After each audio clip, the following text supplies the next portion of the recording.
2024世界棒球12强冠军赛，台湾打败世界排名第一的日本，拿下冠军，创造历史纪录。为庆祝这个光荣时刻，台南市政府3日举办台湾英雄迎台南棒球英雄游行活动，邀请冠军阵容中出身台南统一赛的成员，包含 MVP 台湾队长陈杰宪、选手潘杰凯、林安可、邱志成，以及高志刚休息教练、林月平教练、吴宇正训练员、余婉玲防护员等人一同游行，感受民众的热情欢呼。市长黄伟哲也特别到场支持。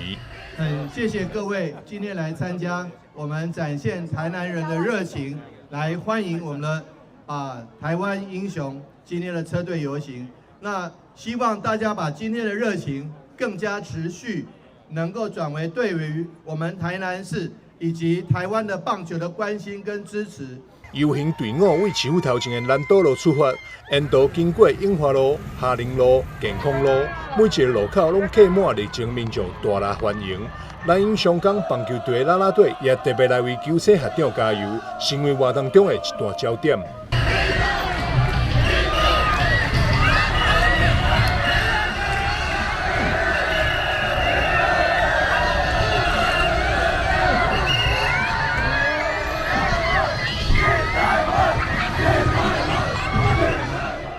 不止民间等下热情，台阳公司董事长丁彦哲、总经理陈世辉也传了员工伫公司门口为台湾英雄赞声，并送水予现场发甲烧声民众食粮。喝完喊比较大声嘛，清清喉咙，清清喉咙，好，谢谢。游行队伍最后来到终点台南体育场，台湾上勇歌曲声响遍全场，让现场民众再次感受台湾 No.1 的欢喜气氛。